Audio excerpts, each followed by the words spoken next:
তোমাকে আমি অনন্যাদি বলে ডাকি ঠিকই, কিন্তু তুমি আমার কে হও? কেউ হও না কিন্তু। তুমি নতুন ঠাকুরপোর বৌদি, মানে নতুন ঠাকুরপোর পরিচয়ই তোমার সঙ্গে আমার পরিচয়।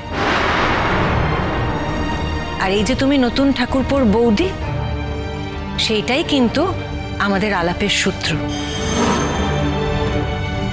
ফলে তো তুমি যদি আমাকে কিছু বলতে চাও, তোমাকে কিন্তু নতুন ঠাকুরপোকে ছুঁয়েই কথাগুলো বলতে হবে। আর আমাকেও যদি কিছু শুনতে হয়, তাহলে সেই কথাগুলো আমি নতুন ঠাকুরপোর সামনেই শুনবো।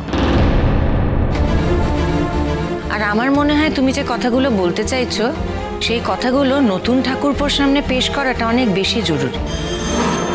তুমি বসো না, বসো, বিশ্রাম নাও, চা খাও, এসে যাবে তার মধ্যে নতুন ঠাকুর। এই যে বৌমা শোনো, তোমাকে বলছি, এক কানা কথা বলছি। হ্যাঁ, এটা অনেক ধ্যাসটামো তো হলো, তো অনেক ধ্যাসটামো হলো, এবারে ক্ষমা দাও দেখিনি। সত্যি তো, ও ছেলের বিয়ে নতুন যদি সারাক্ষণ তোমার কাছে পড়ে থাকে, তাহলে বাড়িতেই তো যেতে পারবে না। তা নতুন ঠাকুরপো আমার সঙ্গে সারাদিন আটকে থাকে কিভাবে মা?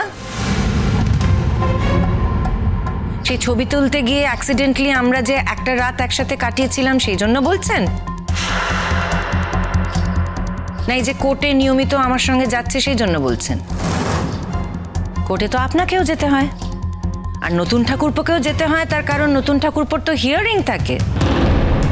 যেটা না থাকলেও উনি যান, তার কারণ উনি আমার পাশে থাকতে চান এই কোর্টের সময়টা।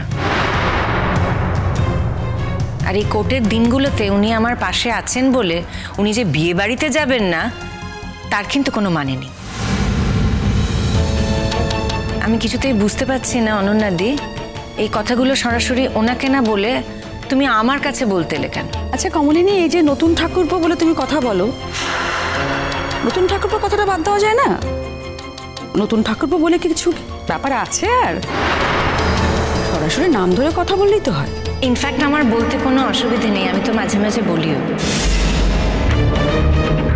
তোমার শুনতে কোনো আপত্তি হবে না তো?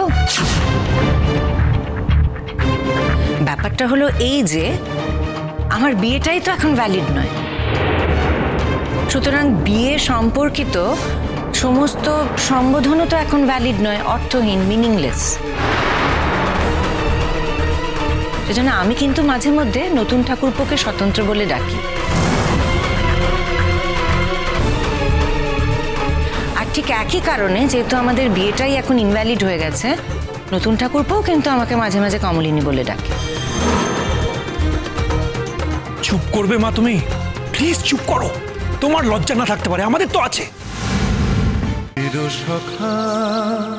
চিরসখা সোম থেকে রবি প্রতিদিন রাত ৯টায় স্টার জলসায় ও জিও হটস্টারে।